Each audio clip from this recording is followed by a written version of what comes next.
Alors, on va accueillir Quentin Pichon-Conlard.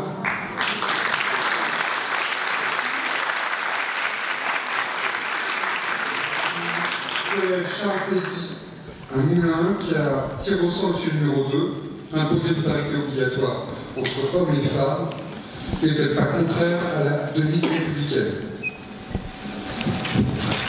Bonjour à toutes et à tous. Cela fait 74 ans que les femmes ont voté pour la première fois et 75 et 8 jours qu'elles ont eu le droit de vote et d'éligibilité. Et oui, seulement 75 ans. Au bout de 2,5 millions d'années d'évolution, ce n'est qu'il y a 75 ans que les femmes ont été mises sur un pied d'égalité avec les hommes pour le choix de la politique. Depuis le commencement de l'humanité, la femme est discriminée, jugée inférieure. Parce qu'à la préhistoire, il fallait survivre. Et pour survivre, il fallait être puissant, rapide. Ce domaine était réservé aux hommes. Ce sont les hommes qui chassaient. On n'a retenu que cela. Mais sans la femme qui s'occupait de faire la cuisine, de confectionner des vêtements en peau de bête, de tenir le logis, d'élever les enfants, l'homme ne serait pas là où il est aujourd'hui. Le principe même de la reproduction nécessite un homme et une femme apportant tous deux la moitié des gènes du futur enfant. La femme a d'autant plus de mérite qu'elle le porte pendant 9 mois. À ce jour, aucun homme n'a cette capacité de donner la vie. Pourtant, l'homme se croit toujours supérieur à la femme. Et beaucoup d'inégalités persistent encore dans de nombreux domaines. En politique, par exemple, aucune femme n'a jamais gouverné la France. Faudrait-il de ce fait instaurer une parité obligatoire entre hommes et femmes par quinquennat alternatif? Non, je ne pense pas, parce que ce serait contraire à la liberté prônée par notre devise. Si une femme n'a jamais gouverné la France, ce n'est pas par un système défectueux ou une mauvaise organisation, mais de préjugés. Les Françaises et les Françaises ont le droit de choisir, et rien ni personne ne peut leur imposer un dirigeant ou une dirigeante dont ils ne veulent pas. Seulement, c'est à eux de changer. Les stéréotypes infectent également le monde professionnel. En effet, en général, les femmes ont un revenu inférieur à celui des hommes. Pourtant, elles ont des compétences égales et fournissent le même travail. Il existe un métier pour lequel la tendance s'inverse, c'est le mannequinat.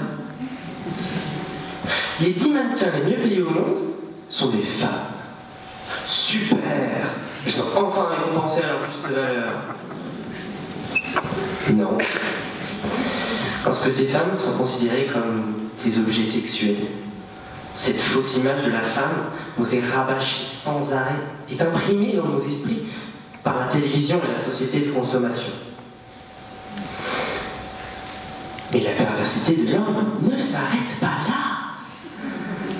Il y a même des métiers préjugés pour les hommes, comme pompiers, militaires, ou pour les femmes, esthéticiennes, hôtesses de l'air. Pour certains, il est ridicule d'être steward, par exemple. Cela veut dire être homosexuel. Premièrement, être steward ne signifie pas être homosexuel, c'est un choix de profession. Deuxièmement, les homosexuels ont été faits ainsi par la nature. Ils sont seulement différents, comme nous le sommes tous. Aujourd'hui, il existe un système de de quantification de la qualité d'une entreprise. Une évaluation de l'entreprise en fonction des différences de salaire entre hommes et femmes, de la répartition des postes à responsabilité entre les deux sexes et des augmentations accordées aux hommes et aux femmes. C'est une tentative de régler les problèmes, les inégalités de genre. Mais ce n'est pas la solution.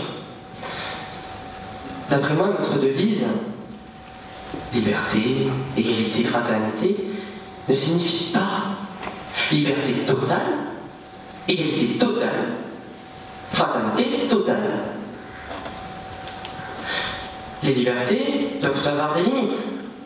L'égalité doit être relative. Et la fraternité ne doit pas nous empêcher de penser à nous de temps en temps. On ne peut pas imposer la parité. La parité ne doit pas être obligatoire, stricte, arrêtée, finie, implacable. Puisque la parité, c'est un instrument au service de l'égalité qui consiste à assurer l'accès des femmes et des hommes aux mêmes opportunités, droits, occasion de choisir, tout en respectant leur spécificité. La solution est là, un système basé sur les compétences. L'homme et la femme sont différents, ils le sont, mais ils se complètent et apportent tous deux leur contribution à la nation. De même que la vie est le parfait équilibre entre toutes choses allant de l'infiniment petit à l'infiniment grand. Cette nation, cette communauté d'hommes et de femmes est composée d'êtres humains, avec leurs qualités et leurs défauts. Je pense que pour nous les hommes, le problème est avant tout d'accepter la différence, d'accepter que nous ne pouvons pas toujours être les plus forts, nous ne pouvons pas toujours avoir raison. Effectivement, les femmes sont souvent plus calmes, plus posées, plus réfléchies. Et c'est cette différence qui fait d'elles des femmes exceptionnelles. Je ne serais pas celui que je suis aujourd'hui sans toutes les femmes qui m'ont forgé.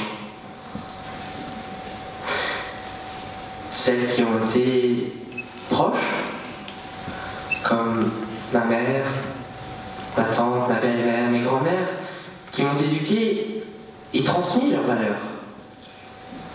Ou moins proches, comme mes professeurs, qui m'apprennent tant de choses. Dans les deux cas, ce sont des femmes fortes, qui s'assument, et m'apportent plus que je ne pourrais l'imaginer. De tout temps. Des femmes exceptionnelles ont éclairé notre monde et l'ont fait progresser par leurs décisions politiques, Cléopâtre, dans l'ombre certes, ou par leurs pensées nouvelles, féministes, Hildegarde de Bingen, Simone Veil, Simone de Beaujour, Olympe de Gouges. Cette dernière affirmait que si la femme a le droit de monter à l'échafaud, elle doit également avoir le droit de monter à la tribune. Pour elle, pour ces femmes extraordinaires qui ne méritent pas, qui ne peuvent pas être jugées inférieures. Pour elle et toutes les autres.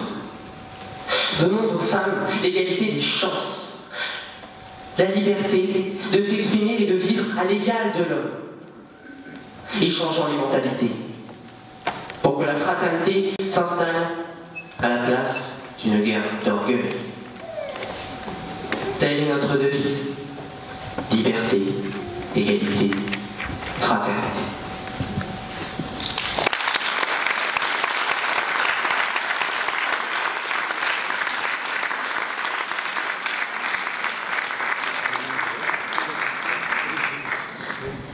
Alors, merci. À un moment donné, tu as dit il ne faut pas de liberté totale, de fraternité, je pense à moi, et il faut l'égalité relative. Oui. Qu'est-ce que tu veux dire par une égalité relative? Je pense que dans la vie, les excès sont mauvais. Et l'égalité, il y a différentes formes d'égalité. Une égalité totale, pour moi, serait une égalité où les hommes et les femmes doivent faire la même chose, et ont les mêmes droits, doivent faire tout, les mêmes droits, c'est très bien, mais doivent faire les mêmes choses. Comme je l'ai dit, l'homme et la femme sont différents. Et je pense que l'égalité doit s'adapter à chacun et chacune. Voilà. Merci beaucoup.